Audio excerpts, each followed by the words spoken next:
देखो इससे पहले ये हो गया था कि वृत्ति वैशिष्ट क्यों कहा?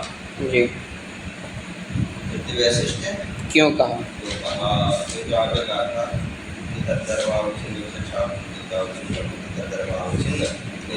विशिष्ट ज्ञानम, वृत्ति का विशिष्ट क्या चाहिए? ज्ञान चाहिए। वृत्ति को वैशिष्ट से किस में ले जाना है? ज्ञान में ले जाना है। जी, वृत्ति वैशिष्ट किस में रहना चाहिए? इसमें ज्ञान में। हाँ, वृत्ति वैशिष्ट वो कौन है? वो ज्ञान है। ज्ञान। तो वृत्ति वैशिष्ट कहाँ रहना चाहिए? ज्ञान में। ज्ञान में रहना चाहिए, ठीक है ना? उसी को इन्होंने यहाँ पे बोला,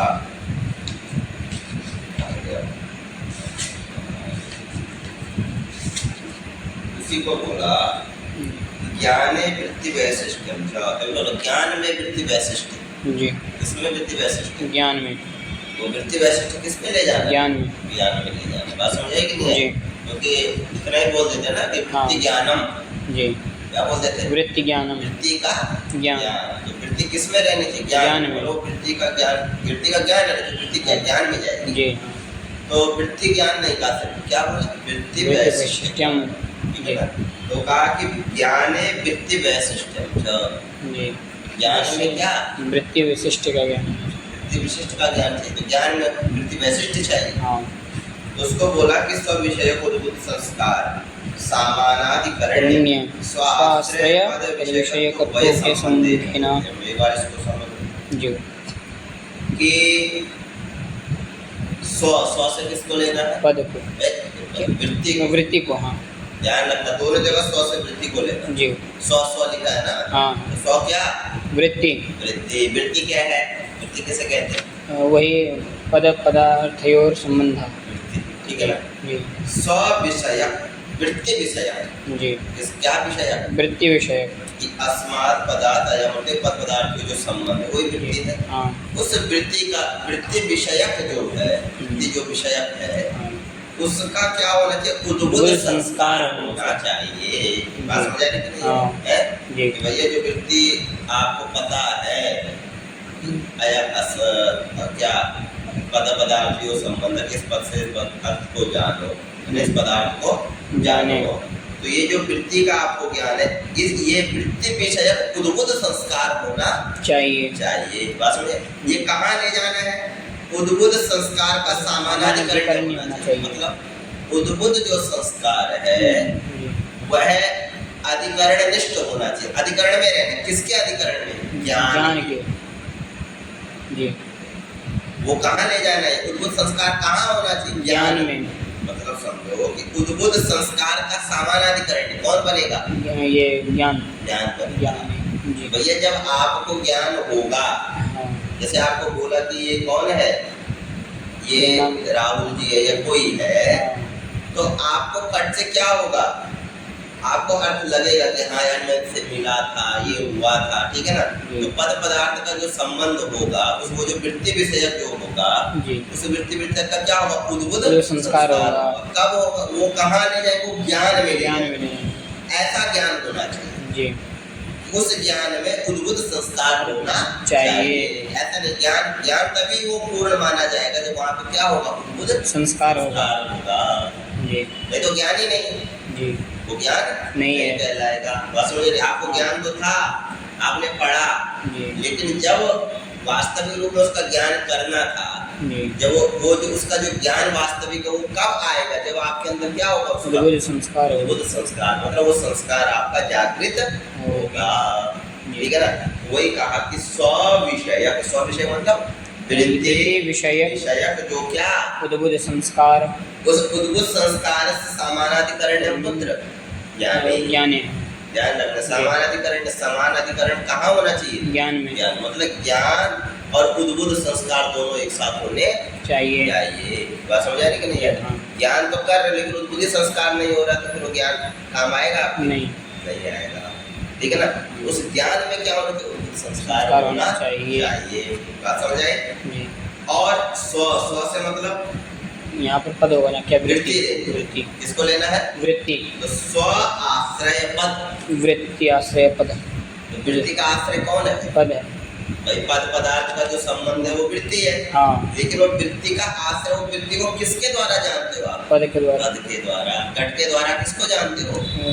ये घट पदार्थ। घट पदार्थ को, हाँ घट के द्वारा घट पदार्थ को जानते हैं, ठीक है ना जी। तो स्व आश्रय पद मतलब वृत्ति आश्रय पद विषयक ज्ञान होना चाहिए जी। विषयकत्व होना चाहिए, मतलब ये आपको पता होना चाहिए वृत्ति तो है, हाँ आपको वृत्ति का पता है यानी ऐसा कुछ है, जी। लेकिन उस वृत्ति विषयक जो पद है हाँ उसको आप नहीं जानते हैं जी। वृत्ति विषयक जो कौन है? ये घट हो या कुछ हो, पद है। पद है। पद मतलब हाँ। समझे, स्व आश्रय पद जी। मतलब वृत्त्या आश्रय पद। जो वृत्ति का आश्रय कौन है? पद। पद है कि भैया कोई भी संसार में बिना पद के कोई अर्थ को जान सकते हो क्या? नहीं जान सकते। जी। वो किसी भी अर्थ को जानना है तो किसकी आवश्यकता है? पद की। पद की है। तो जो वृत्ति ज्ञान है वो वृत्ति ज्ञान आपको किससे किसमें आश्रित है? पद में। पद में आश्रित है, समझे कि नहीं? हाँ। तो इनका स्व आश्रय पद मतलब वृत्ति आश्रय पद विषयकत्व का ज्ञान आपको होना चाहिए। वृत्ति आश्रय जो पद उसके विषय का ज्ञान आपको होना चाहिए। मतलब पद का ज्ञान आपको होना चाहिए। इति उभयत्व संबंध है ना, इन दोनों संबंध से एक तो स्विषय उद्बुद्ध संस्कार का समानाधिकरण उसमें ले जाना है, हाँ समानाधिकरण संबंध से, हाँ और एक स्व आश्रय पद विषयकत्व संबंध से जी। आपको क्या समझना चाहिए? ज्ञान में वृत्ति का वैशिष्ट समझना चाहिए। क्या बात समझ आएगी नहीं? हाँ। क्या आई? जैसे गुरु जी ये जो वृत्ति विषयक जो है इसमें उद्बुद्ध संस्कार होना चाहिए और उसका सामान्य वृत्ति विषयक का उद्बुद्ध संस्कार होना चाहिए। वृत्ति हाँ। का वृत्ति विषयक तो था, ज्ञान तो आपने लिया, लेकिन जब उसका दोबारा से आपको क्या किया, उसका जब ज्ञान दोबारा करना था तो क्या नहीं हुआ? वो उद्बुद्ध संस्कार नहीं हुआ। तो स्व विषयक उद्बुद्ध संस्कार वृत्ति विषय क्या होना चाहिए? उद्बुद्ध संस्कार होना चाहिए। वो उद्बुद्ध संस्कार किसमें? समानाधिकरण्य में। उसका समानाधिकरण किसके साथ? ज्ञान के साथ। ज्ञान के साथ। जी। मतलब जब आपको ज्ञान करना है तो ज्ञान, जब आपको ज्ञान होना है उस समय ज्ञान के साथ आपको क्या होना चाहिए? उद्बुद्ध संस्कार होना चाहिए, नहीं तो ज्ञान नहीं होगा जी। भाई बिना उद्बुद्ध संस्कार के आपको ज्ञान हो पाएगा? ज्ञान नहीं। तो ज्ञान और उद्बुद्ध संस्कार एक साथ रहने चाहिए। हाँ। आत्मा के धर्म है तो जी। दोनों कहाँ रहते हैं? अंतःकरण है आत्मा के, ठीक है ना जी। वेदांत के अनुसार अंतःकरण है और न्याय के अनुसार आत्मा के जी। न्याय दर्शन की बात समझ रही है कि ज्ञान जो कहाँ रहता है? आत्मा में। बात समझे? तो उद्बुद्ध संस्कार भी कहाँ रहेगा? आत्मा में। तो मतलब आपको ज्ञान के साथ साथ उद्बुद्ध संस्कार भी होना चाहिए। क्या बात लगी कि नहीं लगी? हाँ। ज्ञान तो था ना, ज्ञान तो आपने अभी मैंने ज्ञान कर लिया, लेकिन जब दूसरी बार जब आपको ज्ञान हुआ तब आपको उद्बुद्ध संस्कार ही नहीं हुआ। हाँ। तो ज्ञान आपका कुछ काम का है नहीं। वो ज्ञान में किसको ले जाना है? उद्बुद्ध संस्कार। स्व विषयक वृत्ति विषयक उद्बुद्ध संस्कार को आपको कहाँ ले जाना है? ज्ञान में। इन दोनों का समानाधिकरण होना चाहिए।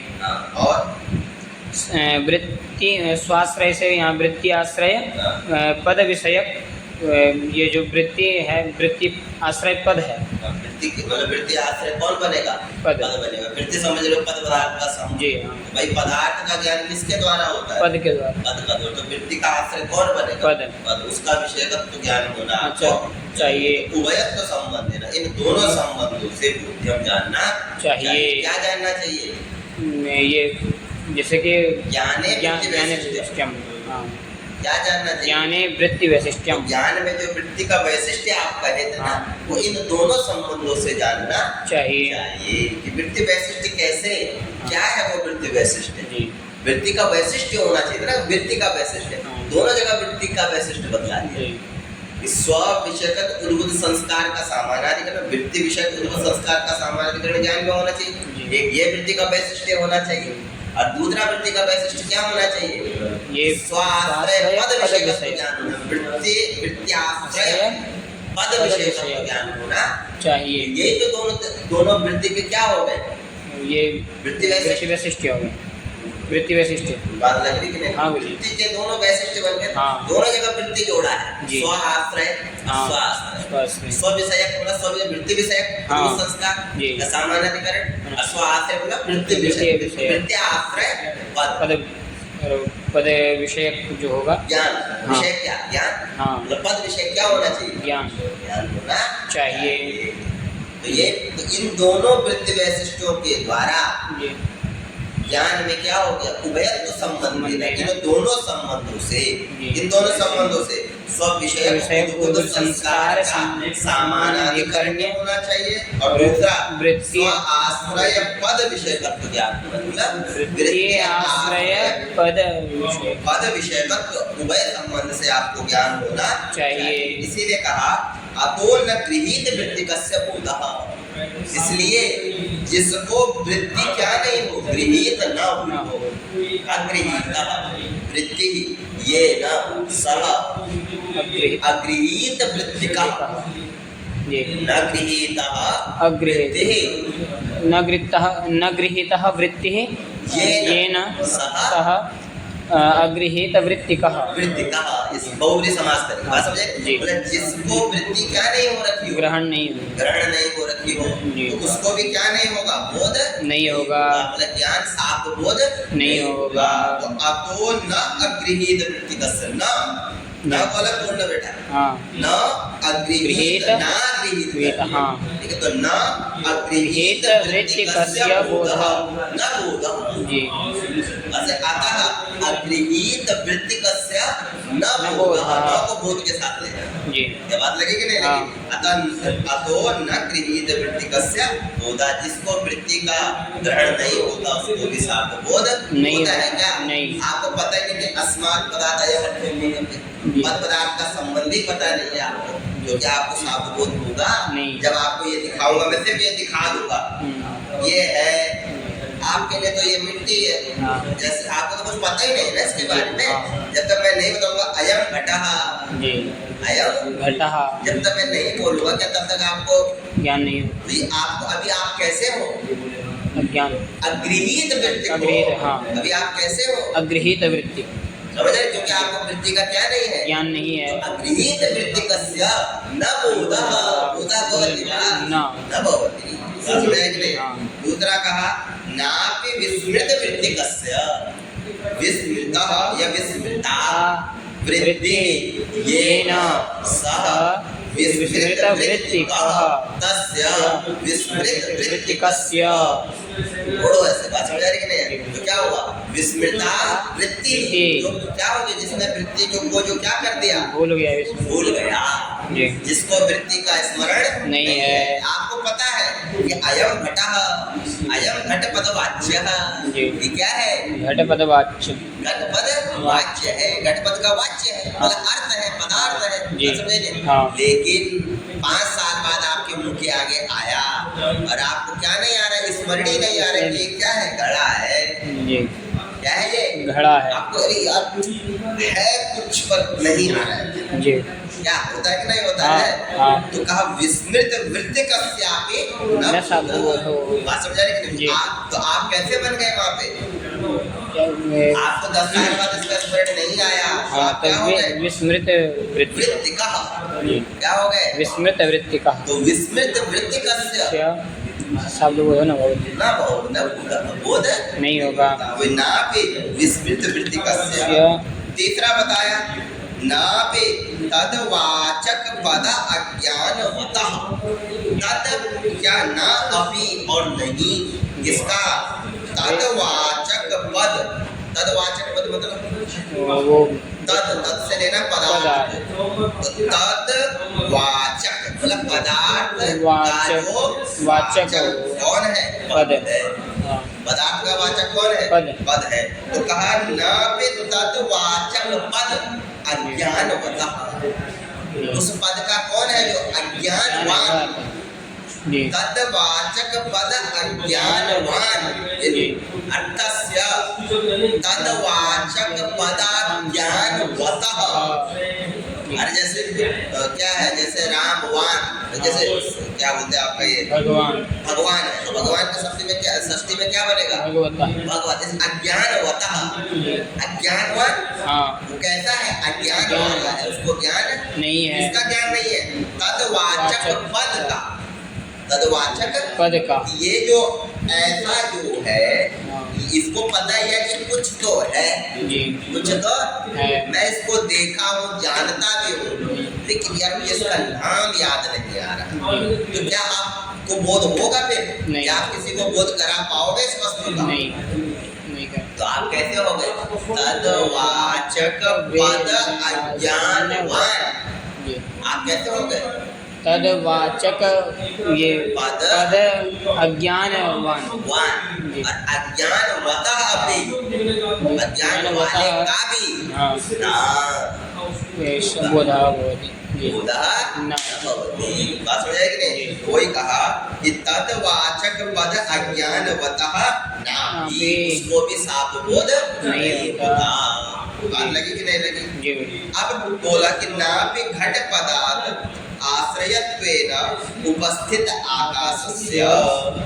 देखो मैंने बताया था कि जो पद है वो पद कहाँ रहता है, उसका आश्रय क्या है? पदार्थ पद का आश्रय, वृत्ति, पद का आश्रय पद कहाँ रहता है? पदार्थ में, वृत्ति में, आकाश। आकाश में। हाँ जी पद कहाँ रहता है? आकाश।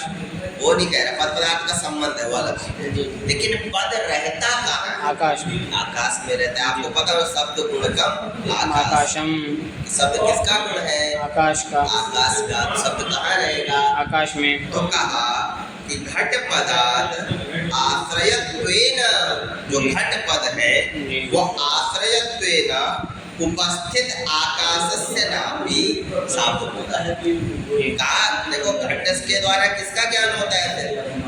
ये घट पदार्थ का। हाँ किसका होता है? घट पदार्थ का। लेकिन घट के द्वारा क्या आकाश का बोध होता है? नहीं। किसी ने कहा होना चाहिए। हाँ, घट कहाँ रहता है? आकाश। जिस प्रकार से घट का जैसे पदार्थ का आश्रय कौन है? ये पदार्थ का आश्रय है पद। पद। जी समझे कि नहीं समझे? तो जो जिसका आश्रय होता है उसका ज्ञान कराता है। जी पदार्थ का आश्रय है पद, पद। तो पद से किसका ज्ञान होता है? पदार्थ का। पदार्थ का होता है। होता है कि नहीं होता? हाँ। इसी प्रकार से कहा घट का आश्रय कौन है? घट का वो शब्द का आश्रय कौन है? आकाश। आकाश है। तो शब्द के द्वारा किसका भी ज्ञान होना चाहिए? आकाश। आकाश का भी ज्ञान होना चाहिए। बात समझ आ रही कि नहीं? हाँ। है? तो वही कहा कि घट पदार्थ आश्रयत्वेन उपस्थित आकाशस्य, कि घट पद से आश्रयत्व के कारण, किसके कारण? आश्रयत्व, आश्रय, घट पद से किसके कारण? आश्रय, आश्रय के कारण। आश्रय कौन है? जो उपस्थित उपस्थित आकाश। आकाश है। जो उपस्थित कौन है? आकाश। वही कहा घट पदार्थ आश्रयत्वेन उपस्थित आकाशस्य, किसका? उपस्थित आकाश का भी न अभी, उसका भी क्या नहीं होता? बोध नहीं होता ऐसा। क्यों नहीं होता? बोध नहीं होना तो चाहिए ना, क्यों नहीं होता? क्योंकि पद पदार्थ जो है वृत्तिक संबंध से, वृत्तित्व संबंध से रहते हैं। किस संबंध से? वृत्तित्व संबंध। और एक संबंध से जब रहेंगे तभी तो उसका उससे क्या होगा? ज्ञान ज्ञान होगा। होगा। लेकिन जैसे ही संबंध बदलेगा, जी जैसे संबंध बदलेगा तो उसका ज्ञान उसके उस संबंध से होगा, न कि वृत्तित्व संबंध से। जी समझे नहीं? हाँ। तो बात यह है कि जो आकाश में जो शब्द रहता है वो समवाय संबंध से रहता है। हाँ किस संबंध से रहता है? समवाय संबंध। ध्यान रखो दोनों में। और पद में जो पदार्थ है वो किस संबंध से? वृत्तित्व वृत्तित्व संबंध से। बात समझे कि नहीं? हाँ। और पद आकाश में किस संबंध से है? समवाय संबंध। संबंध। दोनों में अंतर है कि नहीं? हाँ। दोनों के संबंध क्या हो गए? अलग अलग होगा। अलग हो गए। होगा कि नहीं होगा? और मेरा आपके साथ जो संबंध है क्या वही संबंध मेरा इसके साथ हो सकता है क्या? ये किसी और के साथ हो सकता है क्या? और जब नहीं होगा तो मेरा और आपके बीच में जो वार्ता है या मेरे आपके बीच में जो बॉन्ड है, जो मेरे आपके बीच में जो भी शर्तें हैं, क्या वो शर्तें मेरी इसके साथ हो सकती है? नहीं। उसके लिए सब चीज क्या हो जाएगी? अलग हो जाएगी। बात समझ आ रही है? उसी प्रकार से शब्द के द्वारा या पद के द्वारा जो पदार्थ का ज्ञान होता है वो किस संबंध से माना गया? वृत्तित्व संबंध। तो उसी वृत्तित्व संबंध से जो पद है वो किसमें नहीं रहता? आकाश में नहीं रहता। उसमें तो किस संबंध से? समवाय संबंध से। ना बोधा, इसलिए पद के द्वारा आकाश का बोध नहीं होगा, क्योंकि आकाश में जो पद है वो किस संबंध से है? आकाश में पद है वो समवाय वो समवाय से, वृत्तित्व संबंध से नहीं है। वृत्तित्व संबंध तो सिर्फ किसका है? पदार्थ का, पदार्थ का। जी। यह बात समझ आ रही है? नहीं आ रही है? तो वही कहा कि ना अपि नहीं बोधा, ना अपि बोधा तस्य घट पदार्थाश्रयेण उपस्थित आकाशस्य। उपस्थित आकाशस्य, जो उपस्थित कौन है? आकाश है। उस आकाश का पद के साथ क्या नहीं होता? संबंध नहीं होता। आश्रयत्व के द्वारा उसका यहाँ पे बोध नहीं होता। पद बोलने से या घट बोलने से आकाश का बोध नहीं होता है क्या? नहीं होता है ना। घट बोलने से किसका बोध होता है? घट पदार्थ का। क्योंकि घट और घट पदार्थ का ही वृत्तित्व संबंध, समझे नहीं? आकाश के साथ उसका वृत्तित्व संबंध नहीं है। वो ये तो समवाय संबंध से जी। पद कहाँ है? घट कहाँ है? तब आकाश में जाएगा। वही कहा कि नाभि घट पदार्थ आश्रयत्वेन उपस्थित आकाशस्य जनकतया उपस्थित चैत्रादेश्च बोधः। समझ रही? क्योंकि क्या है कि क्योंकि जिस प्रकार से जनकतया उपस्थित चैत्रादेश्च, क्योंकि जिस प्रकार से शब्द को बोलने वाला कौन है? जो बोलने वाला हो उसका क्या कहलाएगा? जनक कहलाएगा। तो क्या जनकता संबंध से पद कहाँ है? जनक में। तो पद कहाँ रहेगा? जनक में। तो क्या उस जनक का, उस चैत्रादि, चैत्र मतलब नाम है, तो उस चैत्रादि का क्या बोध होता है? नहीं। होगा तो किस संबंध से होगा? जन्य जनक भाव से। जन्य जनक भाव से होगा, वृत्तित्व भाव से नहीं होगा। उसी प्रकार से हमें यहाँ पे समझना चाहिए। बात समझे कि नहीं है? उसका जनकतया उपस्थित चैत्रादेश क्या बोले? जनकतया, जनकतया न जनकता संबंध से उपस्थित चैत्रादेश बोधः। उपस्थित चैत्रादि का क्या होता है? बोध नहीं। बोध होता है जन जनक भाव से। ठीक है, आगे संस्कारा जनक शक्ति ग्रह सत्वे तेन शब्द बोध जनने च न मानम। संस्कार कल्पिका स्मृतिरेव साधु का संस्कारा जनक शक्ति ग्रह सत्वे। संस्कार की जो अजनक शक्ति है, संस्कार की जो क्या है? अजनक शक्ति। संस्कार जो होता है, जो हमारे अंदर संस्कार होता है, उसकी अजनक है शक्ति। उसकी क्या है? अजनक शक्ति। शक्ति क्या है उसकी? अजनक है। का उस ग्रह सत्वे तेन शाब्द बोध जननेन च न मानम। तेन शाब्द बोध जनेन, इसके शक्ति ग्रह सत्वे मतलब शक्ति ग्रह होने से, मतलब संस्कार के अजनक जो शक्ति, संस्कार का जो क्या है? अजनक शक्ति। जो अजनक मतलब जनक नहीं है, जो कौन? शक्ति। उस शक्ति के ग्रह सत्य मतलब उस शक्ति का ग्रहण होने से तेन शाब्द बोध जनिना, उसके द्वारा जब वो ग्रहण हो जाएगी, उसके द्वारा शाब्द बोध जनिना, शाब्द बोध होने से न मानम, कोई मान नहीं होगा। अगर आप मतलब ये मानोगे इस संस्कार की अजनक कौन है? शक्ति। शक्ति मतलब क्या है? वृत्ति। वही समझ जाने की है। तो संस्कार की क्या है वो? अगर आप अजनक, मतलब अजनक कोई उसको उत्पन्न करने वाली नहीं है। किसको? वो संस्कार को। कौन नहीं उत्पन्न करती? शक्ति। तो कहा ग्रह तेन शाब्द बोध जनिना, तो उसके द्वारा जो शक्ति है, शक्ति के द्वारा क्या होता है? शाब्द बोध होता है। शक्ति समझो पद पदार्थ का जो है, तो उसी के द्वारा क्या हो रहा है? शाब्द बोध हो रहा है। तो कहा न च माना, इसमें कोई मान नहीं, कोई प्रमाण नहीं है कि संस्कार जो है शक्ति की अजनक है। संस्कार संस्कार से अजनका शक्ति। इस संस्कार की शक्ति क्या है? अजनक है, इसमें कोई मान कोई प्रमाण नहीं है। भैया देखो, वैसे देखा जाए तो शक्ति के द्वारा ही संस्कार होता है। होता है कि शक्ति मतलब क्या है? वृत्ति। ये अस्मात् पदार्थ अयम अर्थ बोलते हैं कि ये पद पदार्थ का जो संबंध है। जब आपको पद पदार्थ का संबंध होता है, इसीलिए तो संस्कार उत्पन्न होता है। हाँ, इसी से क्या होता है? संस्कार उत्पन्न होता है। ये तो संस्कार उत्पन्न किससे होता है?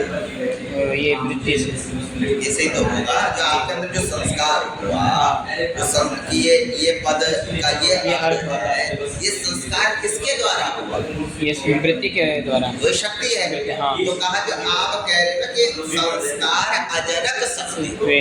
संस्कार की कौन है शक्ति? अजनक। अजनक, जनक नहीं है। नहीं है जो ऐसा कह रहे हो। जी। इस ग्रह सत्वे उस शक्ति के ग्रहण करने पर तेन शाब्द बोध जनेन, उसी के द्वारा क्या होता है? शाब्द बोध। शाब्द बोध होता है। इति न च मानम, प्रमाण नहीं है, कोई प्रमाण नहीं है कि आप ऐसा कह दो भैया संस्कार की शक्ति क्या है? अजनक है, इसमें कोई प्रमाण नहीं है। इसका मतलब क्या है? कि संस्कार किसके द्वारा ही होता है? ये इसके वृत्ति के द्वारा, वृत्ति शक्ति के द्वारा ही होता है। न मानम, मानम मतलब प्रमाणम नास्ति। न प्रमाण, मान को या प्रमाण को प्रा लगा दो तो प्रमाण हो जाएगा। हाँ, प्रा को हटा दो तो क्या रहेगा? मानम। मानम। तो न मानम, कोई मान नहीं, कोई प्रमाण नहीं है कि आप ऐसा, क्योंकि कोई शास्त्र नहीं, कोई अनुभवजन्य चीजें हैं। जी। कैसी चीजें? अनुभवजन्य।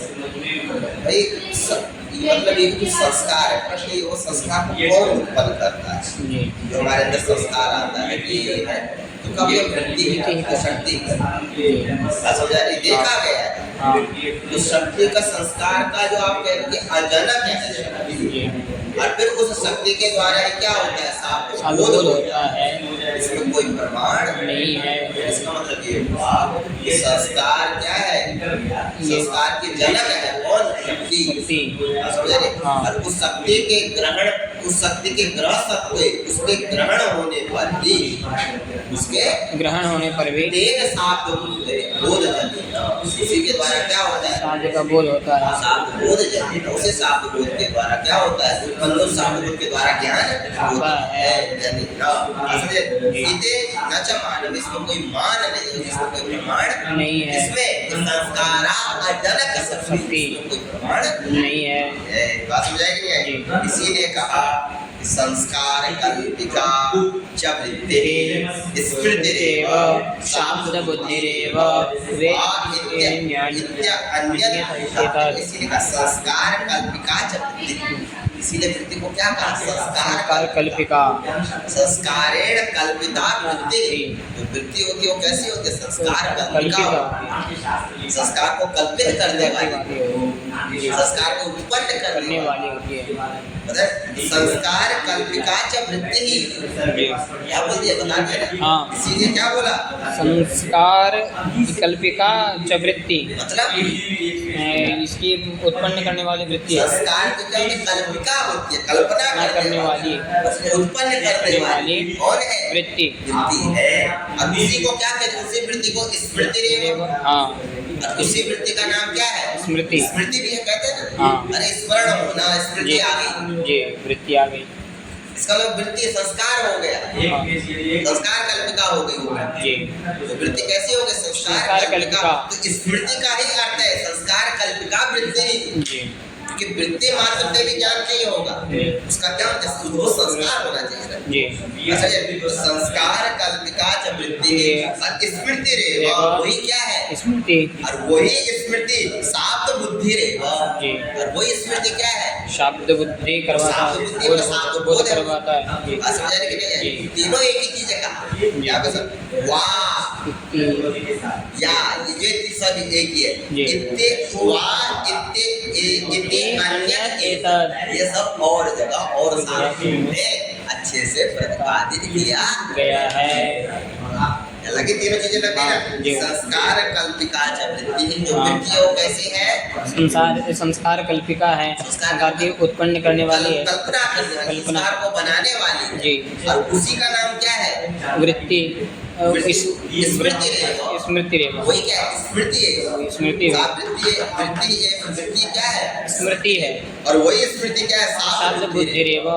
इसी को क्या कहा? शाब्द बोध इसी को होता है। शाब्द बोध होगा। जी। ये तीनों एक साथ रहेंगे तभी तो होगा। हाँ। संस्कार कल्पिका जब वृत्ति होगी हाँ। तो वही स्मृति कहलाएगी। हाँ। और वो स्मृति ही क्या कराएगी? ये शब्द बोध कराएगी। दोनों बात समझे कि जैसे हमने बोला घाट ये वृत्ति है, हाँ। घटपथ से घट का ये वृत्ति हो गई। जी। ये वृत्ति कब काम आएगी? जब मैं इसको अगली बार देखूंगा हाँ। और देखते मेरा संस्कार उत्पन्न होगा, हाँ। तो संस्कार कल्पिका वो वृत्ति होगी। जी। हाँ। जो ये वृत्ति है वो कैसी हो गई? संसार जैसे संस्कार कल्पिका। मैंने जैसे दोबारा देखा अयम घटः, मैंने क्या बोल दिया? अयम घटः। दोबारा जब देखा तुमने मुझे बता दिया गुरुजी ये घड़ा है, ठीक है, कल मैं आया, ये 10 दिन बाद आया, अब मैंने कहा अयम घटः। तो ये जो बोला मैंने, ये कैसी वृत्ति हो गई? ये हो गई, ये जैसे कि शब्द बोध कराने वाली।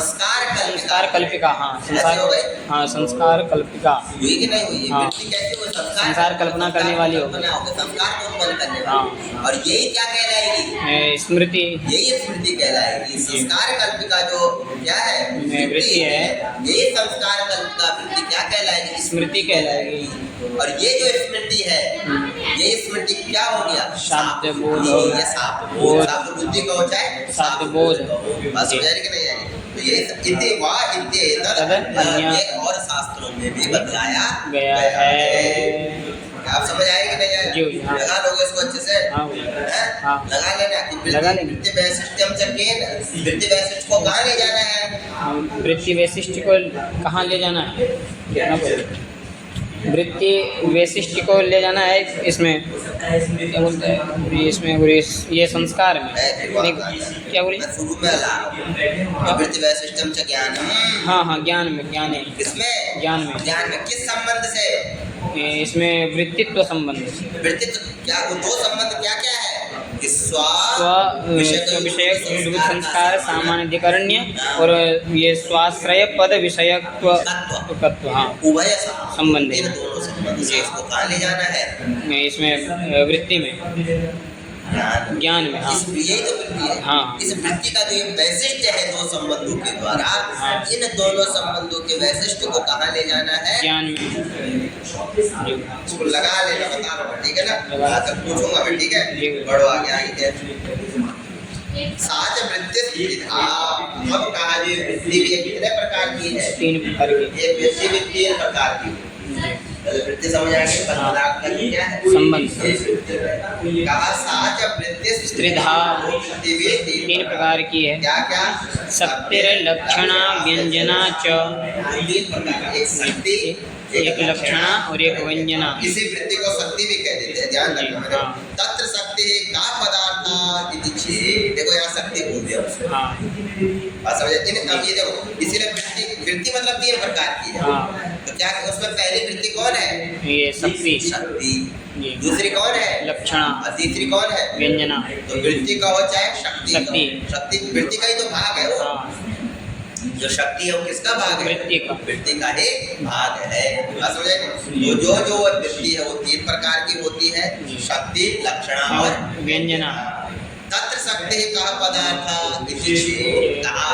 इन ये जो आपने तीनों प्रकार की जो वृत्ति बतलाई, हाँ। इन तीनों प्रकार की वृत्तियों में जो शक्ति है, इसमें ये क्या पदार्थ, मतलब क्या है ये? जी।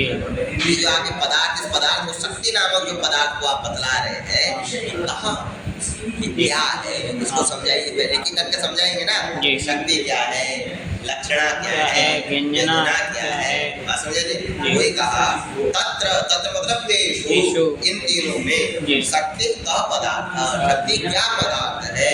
इति चेत् तो बोलते हैं अस्मात् शब्दात् अयम् अर्थो बोधव्यः इत्याकारा इदं पदमिमर्थं बोधयितु इत्याकारा वेश्वर इच्छा। ये ध्यान रखना। नैयायिकों का मत है, किसका मत है? न्यायिकों। नैयायिकों। नैयायिक लोग क्या कहते हैं? कहते हैं कि अस्मात् शब्दात् अयम अर्थो बोधव्यः। ये शक्ति है कि इस पद से इस अर्थ को जानना। अस्मात्, इससे अस्मात् शब्दात्, मतलब अस्मात् शब्दात्, इस शब्द से इस अर्थ को जानो, मतलब इस पदार्थ को जानो। अस्मात् अयम अर्थो बोधव्यः, ये अर्थ जानना चाहिए। और दूसरा बोला इत्याकार, इस प्रकार की एक शक्ति हो गई कि अस्मात् शब्दात् अयम अर्थो बोधव्यः। और एक हो गई इदम पदम इमम अर्थम बोधयति, यह पद इस अर्थ को बोधित करता है या करे। तो एक जगह हो जाएगी अर्थ प्रकारिका और शब्द विशेषिका, और एक जगह हो जाएगा शब्द प्रकारिका, मतलब एक जगह अर्थ प्रकारिका और शब्द विशेषिका। मतलब क्या हो, एक जगह देखो दो लक्षण किए हो। इन्होंने कितने लक्षण किए? दो लक्षण। शक्ति के दो लक्षण क्या? ये अयम अर्थो बोधव्यः एक लक्षण, ये इत्याकार, इस प्रकार का ये लक्षण। और दूसरा लक्षण क्या? इदम पदम इदम अर्थम, इदम पदम अमुम अर्थम बोधयति, यह पद क्या करे? इस अर्थ को बोधित करे। ये दूसरा लक्षण। ठीक है, दो लक्षणों में क्या है विशेषता? एक ही लक्षण बोलो, अर्थ तो वही है। इस पद से अर्थ को जानो, एक है, और ये पद इस अर्थ को बताए। समझा?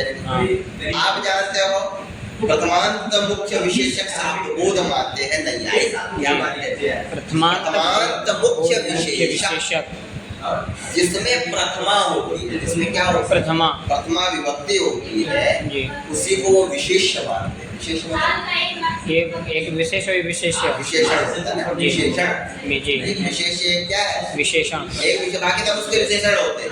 तो नैयायिक लोग होते हैं प्रथमांत मुख्य विशेषक शाब्द बोध मानते हैं।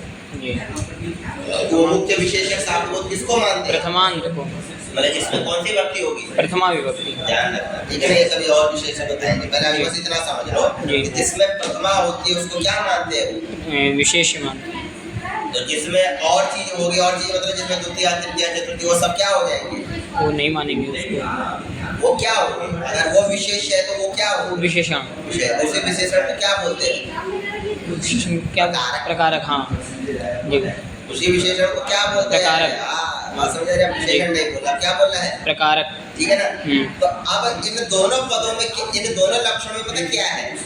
एक जगह तो इन्होंने अर्थ को विशेष्य माना, और एक जगह इन्होंने पद को विशेष माना। देखो कैसे?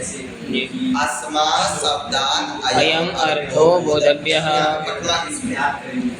अयम अर्थ, अयम अर्थ, अयम अर्थ पदार्थ। जी, अर्थ का अर्थ क्या है? पदार्थ। एक पद है, एक पदार्थ। अर्थ मतलब पदार्थ। तो इस पद से किसको जानो? इस पदार्थ को जानो। पदार्थ को, वो पदार्थ में कौन सी विभक्ति करी? प्रथमा। प्रथमा। तो यहाँ पे कैसा बोध होगा? अर्थ विशेषक, ये शब्द प्रकारक। शब्द में कौन सी? अस्मात् शब्दात्, इसमें कौन सी? पंचमी। पंचमी है। पंचमी क्या हो जाए? विशेष, विशेषक। विशेषण मतलब प्रकारक। प्रकारक। तो क्या होगा? अर्थ विशेषक, ये शब्द प्रकारक। क्या होगा? अर्थ विशेषक, ये शब्द प्रकारक। जी, बहुत क्या बात लगी नहीं? अब दूसरे में आ जाओ, क्या बोला? इदम पदम अमुम इमम अर्थम बोधयति। इसमें प्रथमा किसमें? इदम पदम इदम अर्थम बोधयति। इदम पदम इमम अर्थम, इमम अर्थम तो पद में इदम पदम, और इमम अर्थम में द्वितीय है। द्वितीय, हाँ। पद तो पुल्लिंग है जी, हाँ। वो नपुंसकलिंग में ना, तो इदम पदम ये प्रथमा है, ध्यान रखना, यहाँ द्वितीय मत लेना। नहीं, इदम पदम, तो पदम क्या है? नपुंसकलिंग में क्या चलेगा? तो इदम पदम कौन सी विभक्ति है? प्रथमा। प्रथमा। और इमम अर्थम इसमें द्वितीय। द्वितीय। यहाँ पे कैसा ज्ञान होगा? यहाँ पर होगा एक ये वही जो प्रकार, कौन सा? शब्द प्रकारक। शब्द प्रकारक या शब्द विशेष्य अर्थ प्रकारक। जी। शब्द विशेषक अर्थ प्रकारक। वहाँ पे होता अर्थ विशेषक शब्द प्रकारक, और यहाँ पे हो गया शब्द विशेषक अर्थ प्रकारक। नहीं समझे? हाँ समझ ली क्या समझ ली समझ रहे कि नहीं? जी, ये जी। नैयायिकों का लक्षण है ना। जी। तो नैयायिक जो है प्रथमांत मुख्य विशेषक शाब्द बोध मानते हैं कि जिसमें प्रथमा विभक्ति होती है वो क्या हो जाता है? वो ये विशेष हो जाता है। वो क्या हो जाता है? विशेष। और उसको छोड़ करके, उस प्रथमांत को छोड़ करके सब प्रकारक हो जाता है। सब प्रकारक होगा। अरे विशेषण एक ही रहेगा। हाँ। सब विशेषण बनेंगे क्या? नहीं। किसी भी वाक्य में विशेषण विशेष कौन होगा? एक होगा। और बाकी सब सब कौन हो विशेषण जाएंगे? विशेषण हो जाएंगे, प्रकारक हो जाएंगे। जी। समझे नहीं? हाँ। अस्मात् शब्दात् अयम अयम अर्थो बोधव्यः। इस शब्द से इस अर्थ को, तो अयम अर्थ, तो अर्थ विशेषक शब्द प्रकारक शब्द बोधार्थ जी। समझे? हाँ। इत्याकारा शब्द बोध, जी। इत्याकारा शब्द बुद्धि हाँ, बोध, जी। इत्याकारा इस प्रकार की जी। शब्द बुद्धि यंत्र बोध। हाँ। और दूसरी जगह क्या है? इदम पदम इदम इमम इमम इमम पदम इमम पदम अरे इदम पदम इमम अर्थम। जी। यहाँ पे क्या हो गया? इदम पद में प्रथमा हो गया। हाँ। यहाँ पे क्या हो गई? पद रुके हुए जैसे पद विशेष्य अर्थ प्रकारक बोध है। इत्याकार। जी। इस प्रकार की हमारी क्या होती है?